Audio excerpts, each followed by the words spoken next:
Crise de ansiedade. Como eu tratei as minhas crises de ansiedade sem usar remédios, só mudando o comportamento. E no final desse vídeo eu vou passar comentários de pessoas que tomaram remédios para tratar a ansiedade e todos os efeitos colaterais que elas tiveram. E pessoas que também encararam a situação de passar esse processo sem tomar remédios. Então fica até o final. Na hora a gente entra num estado, parece que vai ter isso pra sempre. Mas eu consegui. E eu quero falar pra vocês como eu consegui. Pra ver se inspire vocês também a entrar nessa jornada de querer buscar mesmo a cura do seu cérebro. E não ficar tomando remédio pra adiar uma coisa que você tem que resolver.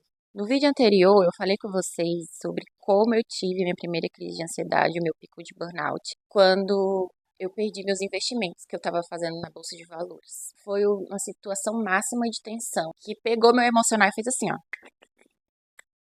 Deu um apagão. Hoje eu sei que era meio que sair dos meus pensamentos e voltar aqui para a realidade, só aqui para a realidade. Mas quando a sua mente está naquele turbilhão de pensamentos, é muito difícil sair daquele quadro na hora.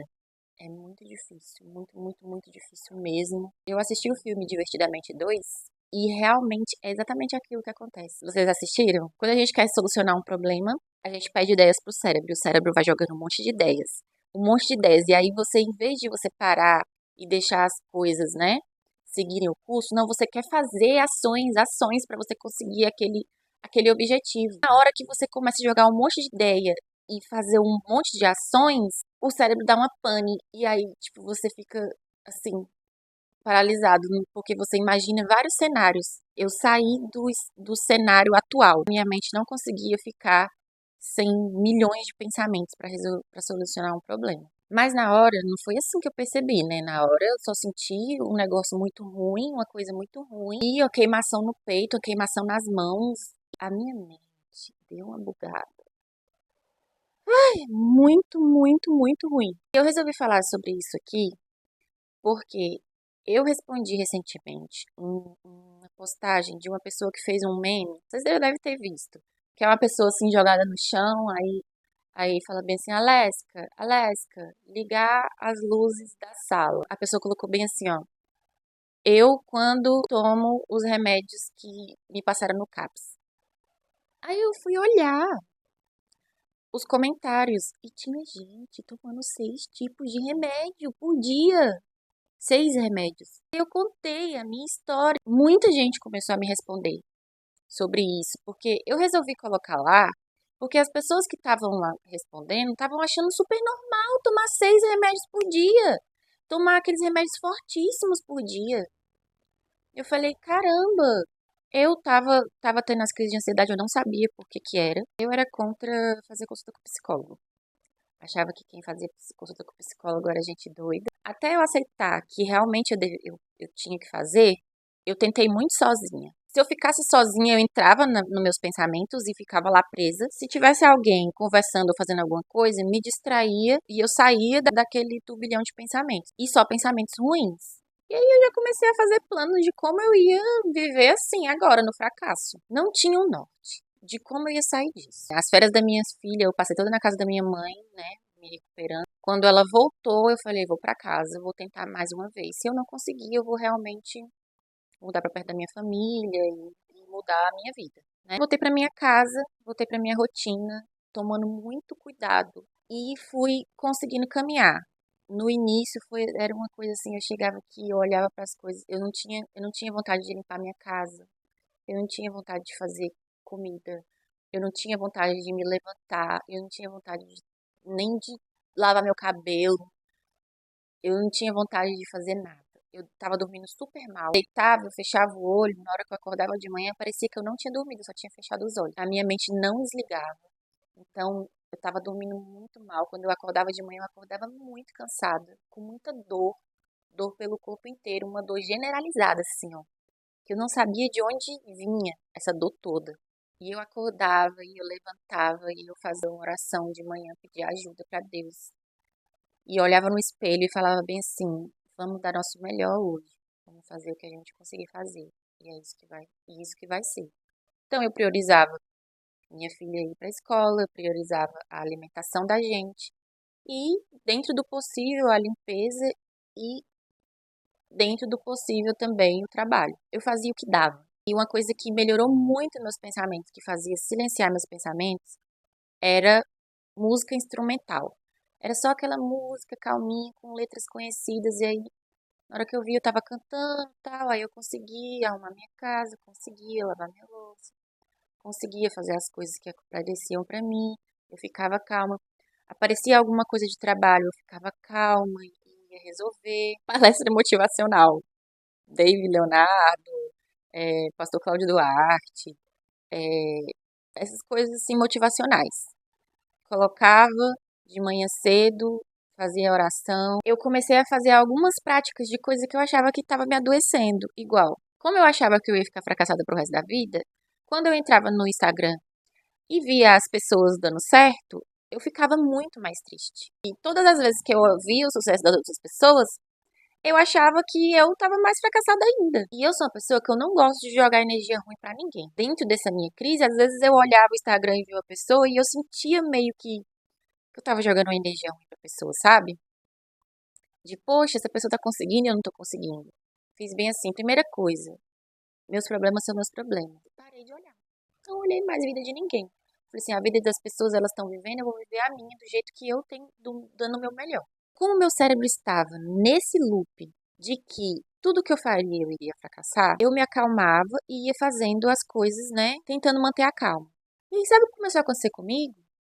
Os desafios vinham, eu conseguia realizar os desafios. Quando eu conseguia, eu concluí, falava assim, pronto, consegui. Eu ficava tensa até realizar. Esse orçamento dessa maquete mesmo, orçamento de uma maquete de um loteamento, onde eu iria fazer a portaria, planejar as ruas e a iluminação e as plaquinhas de comunicação visual. Aí eu faria essa maquete, né, do loteamento inteiro para eles colocarem em vários shoppings. Aí eu peguei esse desafio, a maquete, gente, é caríssima, mas para isso eu tive que montar toda essa estratégia dinâmica e fazer esse orçamento. Então eu fiquei pressionada, sabe? E a minha cabeça não estava aguentando mais estresse, ela não estava mais aguentando pressão.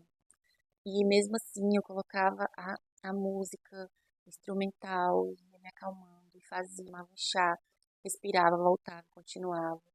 Sabe? Tudo com muito cuidado para minha mente não quebrar, para minha mente não enlouquecer. Não dá esse aquele negócio de novo. E aí o processo do orçamento eu fiquei tudo bem. Eu entreguei o orçamento, tipo, meio-dia, 1 hora da tarde. E era numa sexta-feira. E aí a minha filha foi pra casa do pai dela, que era na sexta-feira, passar o fim de semana. Eu tomei um banho e falei, agora eu vou relaxar. Na hora que eu deitei na cama pra relaxar, eu comecei a ter crise. As minhas forças, assim, ó, indo embora. Indo embora. Muita dor na minha cabeça, muita dor na minha cabeça, uma dor no meu nariz, assim, ó, chega e estralava. Eu falei, meu Deus, o que tá acontecendo? A minha mente não aceitava que eu tinha conseguido. Ela achava tanto que eu nunca mais ia conseguir fazer nada, que quando eu conseguia, ela entrava em pane.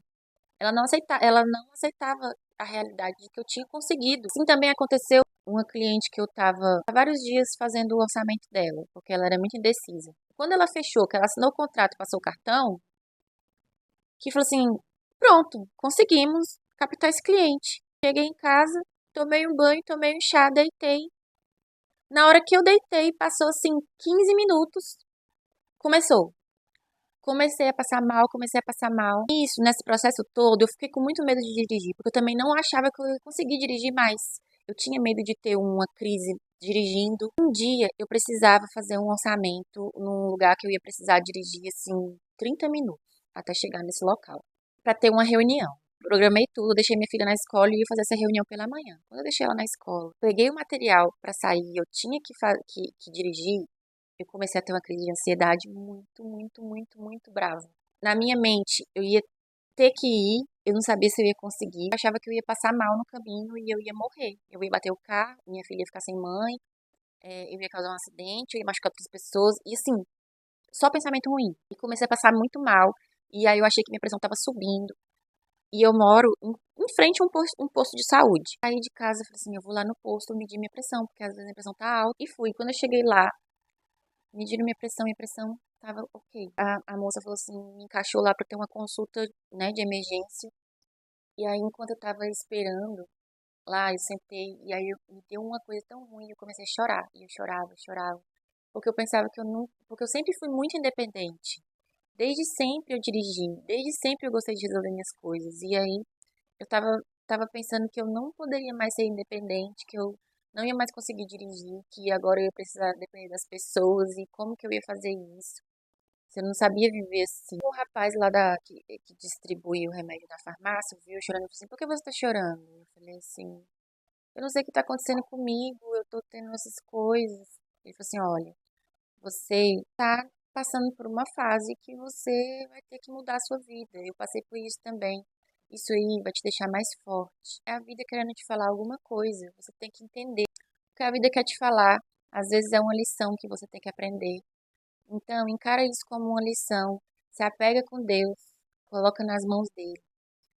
A sua vida religiosa, ela tem que estar muito acima disso tudo para você poder superar essa fase. Nisso você vai se tornar uma pessoa mais forte. Essas coisas que estão te incomodando agora vão te fortalecer para uma coisa maior que a vida quer colocar no seu caminho. E aí o médico chegou, foi falar comigo, ele falou: olha, você está tendo crise de ansiedade, está tendo crise de medo. Você vai ter que fazer um acompanhamento com o psicólogo. E vou te passar esses dois remédios aqui, você toma, eles são fracos. Você toma os dois comprimidos de uma vez antes de dormir. Eu cancelei a reunião, não consegui ir na reunião. Voltei com os comprimidos para casa e antes de dormir eu tomei o comprimido. Gente, foi a pior noite da minha vida. A pior noite da minha vida. Eu tinha pesadelo acordada. Eu não sabia se eu estava dormindo, se eu estava acordada. Quando vinha o cenário de alguma pessoa assim, na minha mente, a pessoa se transformava num bicho. E aí eu não conseguia dormir, e aí eu levantava e eu tava com sono, mas quando eu começava a dormir eu tinha esses pesadelos horríveis. E aí eu acordada, eu não sabia se eu tava dormindo ainda, se eu tava acordada, e aí eu tava tendo pesadelo acordada. Foi uma coisa assim, ó, horrível. Foi a pior noite da minha vida, foi a pior situação da minha vida. Eu peguei e falei assim, gente, eu não vou tomar esse remédio, isso aqui vai, vai me deixar doida, eu não vou fazer isso. Quando eu tomei os remédios que eu tive esse surto. Eu só lembrei disso que esse rapaz falou pra mim. Eu não vou tomar remédio. Outro dia eu voltei e devolvi os remédios lá pra esse rapaz e falei assim, olha, eu não vou tomar esses remédios. Eu fiquei muito mal. Mas eu vou fazer o acompanhamento com o psicólogo. E aí uma pessoa que trabalhou comigo na obra do aeroporto me indicou a psicóloga que tinha ajudado ela muito. Quando eu entrei pra marcar com ela, ela era terapeuta holística e psicóloga. Eu falei assim, nossa, agora vai dar certo. Tenho certeza que vai dar certo.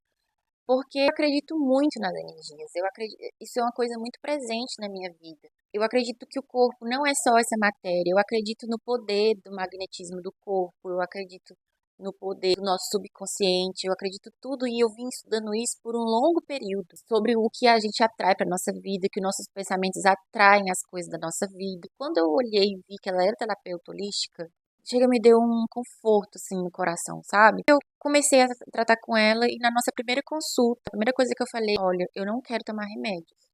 Eu vou aguentar e a gente vai curar a minha mente sem remédios. Eu vou falar, eu vou fazer tudo o que você mandar eu fazer. Eu quero entrar num processo com você de procurar a minha mente, mudando meus pensamentos e mudando meus comportamentos. Eu estou disposta a mudar o que for necessário na minha vida para eu sair desse quadro, dessa situação. Então, eu preciso que você me apoie. Ela falou: tudo bem, eu topo, vamos fazer isso sem remédios, mas se eu ver que você está numa situação muito debilitada, eu vou precisar que você tome remédios. Eu falei: tudo bem, eu topo. Nisso a gente entrou num processo de fazer eu acreditar novamente em mim. O processo inteiro girou em torno de eu conseguir acreditar em mim novamente, de eu tirar da minha mente esses pensamentos de que tudo que eu ia fazer ia dar errado, de que tudo que eu ia fazer não ia ser bom, que todo esforço que eu fizesse não ia ser bom o suficiente, que não ia me trazer resultado. Porque quando eu pensava que o que eu ia fazer não ia ser bom ou não ia me trazer resultado, eu não queria fazer nada. Por que eu vou fazer se não vai ser bom, se não vai trazer resultado?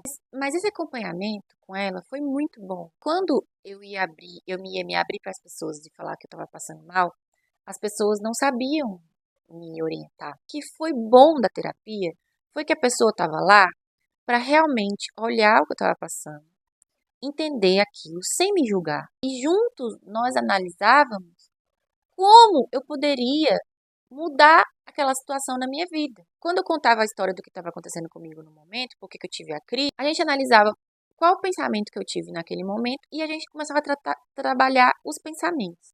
Eu peguei um caderninho e aí coloquei uma parte só de, de acompanhamento, que foi assim, vários exercícios, ó, vários exercícios para a gente descobrir o que estava me adoecendo, de onde vinham esses pensamentos, onde foi o momento, ó, aqui foi, não sei se vai dar para ver, mas aqui foi a conversa que a gente teve sobre o medo. Quando a gente descobriu quais eram os meus medos, eu comecei a fazer afirmações, eu vou falar algumas afirmações aqui para você. Durante a sessão, ela viu o que o meu pensamento estava falando, que eu não ia conseguir, e eu tinha que trocar esses pensamentos por outros. Os primeiros pensamentos que eu tinha era que eu não ia conseguir, que tudo que eu faria era ruim, tudo que eu faria era insuficiente, que eu não ia conseguir fazer nada. As primeiras afirmações que eu fiz foi assim, ó, eu consigo, tudo que eu faço é maravilhoso, eu sou ótima no meu trabalho, os projetos que eu faço são muito bons, eu atendo meus clientes muito bem, eu sou suficiente, tudo que eu tenho hoje é suficiente, nada me falta, eu me basto, eu sou suficiente. Por quê? Eu estava numa visão que tudo ao meu redor não era suficiente, que tudo estava faltando. Então, a minha mente trazia mais disso para mim. Toda vez que a gente tinha uma outra reunião, eu tinha que trocar as minhas afirmações. Como a minha terapeuta também é terapeuta holística, a gente fez constelação familiar para eu me livrar de traumas. Juntamente com esse processo, eu fiquei frequente na igreja, confiar para Deus que as coisas iam dar certo, parar de ficar tentando encontrar muitas saídas para resolver os meus problemas e confiar que Deus ia resolver as coisas, deixar o rio correr naturalmente, porque essa era a melhor opção. Eu sempre fui uma pessoa que controlei muito as coisas, tudo do meu jeito. Então eu tive que aprender a ficar quieta e deixar as coisas acontecerem. Isso foi muito difícil. Identificar o que estava ruim na minha vida e o que eu queria melhorar. Até eu parar de ter as crises foi um processo longo. Mas eu não tomei remédio. Eu comecei a identificar as coisas que me faziam mal. Olhar a prosperidade de outras pessoas estava me fazendo mal, eu parei de olhar. Ficar muito no celular estava me fazendo mal. Às vezes eu entrava no celular e aí entrava num loop de ficar passando Reels. Deitada lá, no escuro, passando Reels. Como eu estava assistindo muita palestra motivacional de Jesus e tal, sobre ansiedade, e lá eu percebi, principalmente nas do David Leonardo, eu sempre via que eles falavam um versículo muito de como sair daquela situação de ansiedade que eles falavam, tanto o pastor Cláudio Duarte quanto o David Leonardo, era tudo sobre comportamento, gente. E é o que eu vim falando aqui desde o primeiro vídeo. Todos os problemas da nossa vida foram nós mesmos que nos colocamos lá. E pra gente sair deles, a gente tem que mudar o nosso comportamento. Não adianta, não vai ser um remédio que eu vou tomar que vai mudar o meu comportamento, porque a minha realidade está assim pelos meus comportamentos. Então, eu estava tendo uma série de comportamentos que estavam me adoecendo. Eu prestei atenção que sempre nas palestras, principalmente nas do David Leonardo, sobre ansiedade, ele falava muito sobre comportamento e usava o exemplo de outras pessoas que estavam na Bíblia. E aí eu comecei a prestar atenção que tudo no mundo, o parâmetro que é usado para julgar se um comportamento é bom ou se um comportamento é mau, a Bíblia que fala bem assim, ó, de acordo com a Bíblia, esse comportamento que você está tendo é bom. De acordo com a Bíblia, esse comportamento que você tem é mau. Tudo. Eu via que nas palestras dele, sempre que eu falava um versículo e falava sobre qual era o comportamento que você tinha que ter que era bom e qual era o comportamento que você tinha que ter que era ruim. E aí ele lia esse versículo e falava o que ele interpretou sobre comportamento bom e comportamento ruim. Bem, se eu estou entendendo que para eu sair dessa crise, eu tenho que tomar atitudes de acordo com um comportamento bom, e o que chega para mim sobre o que é comportamento bom ou ruim é a interpretação das pessoas que leram a Bíblia. Eu nunca tinha lido a Bíblia. Eu vou ler a Bíblia eu mesma. De acordo com o que eu preciso, aquilo vai entrar na minha mente de uma forma única. Eu vou ler a Bíblia, vou mudar, tirar minhas próprias conclusões, vou mudar os meus comportamentos. Eu fiz um cronograma, eu não estava conseguindo fluir naturalmente. Todas as coisas que eu ia fazer, eu tinha que fazer muita força para fazer. Era muito difícil me levantar. Era muito. Qualquer atividade muito pequena era muito difícil, era muito doloroso. Eu estava sem energia para fazer aquilo, então eu tinha que usar muita energia para eu conseguir realizar as tarefas mínimas, mínimas. Coisa que antes eu fazia assim, ó, fluía, eu tinha que me planejar e fazer muita força. Eu montei um cronograma do meu dia, do que eu ia fazer durante o dia para eu começar a seguir aquele cronograma, porque a minha mente sozinha não estava me colocando em atividades para eu resolver as coisas, ela só queria ficar deitada e sentindo dor. Então, eu comecei a me forçar a fazer uma rotina. E a primeira coisa que eu fiz foi abrir os olhos, eu já abri a minha janela, agradecia tudo que eu tinha por eu estar viva, por eu estar respirando, por eu não ter morrido, por eu poder cuidar da minha filha, por eu ter minha casa, por eu ter uma cama quentinha para dormir, por eu ter mais um dia para viver. Segunda coisa, todo dia eu lia 2 páginas da Bíblia.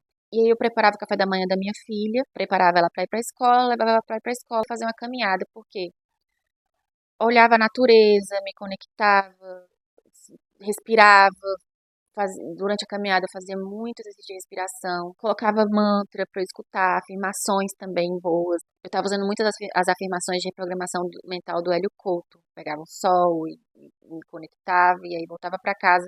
E eu só pegava no celular depois que eu terminava de fazer todo esse procedimento. Aí eu pegava no celular e começava a trabalhar. Resolvia as coisas de trabalho, aí depois parava para fazer almoço, né? Buscava minha filha, a gente almoçava e aí eu trabalhava a tarde inteira novamente, até a noite. E também os eletrônicos aqui em casa paravam às 8h30 da noite, tanto meu quanto da minha filha. E aí ia ver se ela precisava de alguma coisa na lição dela da escola. Eu ia ler alguma coisa também, porque ler me tirava muito. Era tão impressionante, gente. Quando eu começava a ler, eu sentia um arrepio no corpo inteiro. Era como se eu estivesse voltando, assim, ó. Meu corpo todo arrepiava. De manhã cedo mesmo, na hora que eu acordava, a minha mente estava assim, ó. Eu parava para ler a Bíblia, eu senti, na hora que eu conseguia realmente focar no que eu estava lendo, eu sentia um arrepio, assim, no corpo inteiro, assim, ó. Esses foram os comportamentos que eu usei para me movimentar de uma forma diferente. E comecei a frequentar a igreja, gente.